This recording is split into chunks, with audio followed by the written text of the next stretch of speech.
Kuwait కి Iraq కి యుద్ధం జరిగినప్పుడు ఒక కువైటీ ఇంటిని భయంకరంగా ధ్వంసం చేశారు. అదే ఇప్పుడు ఒక మ్యూజియం లెక్క పెట్టున్నారనమాట. చూపిస్తా చూసేయండి. ఇది వీళ్ళ దేశానికి స్వతంత్రం ఇచ్చిన గుర్తు అనమాట. ఈ 2 కార్లు వచ్చేసి వైద్య జవాన్లు అయితే యూజ్ చేశారనమాట. భయంకరంగా డ్యామేజ్ అయిపోయింటాయి బుల్లెట్ల దెబ్బలతో.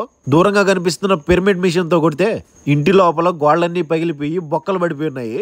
మీరు ఇప్పుడు చూస్తున్న పెద్ద పెద్ద బొక్కలు వచ్చేసి పిరమిడ్ తో పడిన బొక్కలు, చిన్న చిన్న బొక్కలు వచ్చేసి బుల్లెట్లు తగిలి పడిన బొక్కలు అనమాట.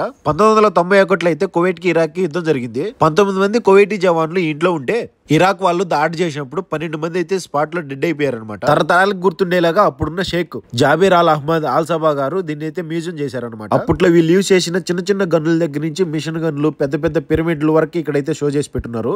వారి దేశాల కోసం జవాన్లు ఎంతో మంది ప్రాణాలు అర్పించారు. వాళ్ళకి నిజంగా హ్యాట్స్ ఆఫ్. పిరమిడ్ దెబ్బకు గానీ, బుల్లెట్ దెబ్బకు గానీ, గోడ ఎట్ట పోయిందంటే వాళ్ళ బాడీలు ఇంకెట్లా పోయి ఉంటాయో మీరే ఊహించుకోండి. అక్కడికి ఎవరైనా వెళ్ళొచ్చు, ఎలా వెళ్ళాలి, ఎక్కడ ఉంది అని చెప్పేసి క్లారిటీగా ఫుల్ వీడియో చేసా. ప్రొఫైల్ కింద ఉంది చూడండి. ప్లీజ్ వీడియోలు అందరూ కామెంట్ చేసి లైక్ అండ్ సబ్స్క్రైబ్. ఉంటా బాయ్.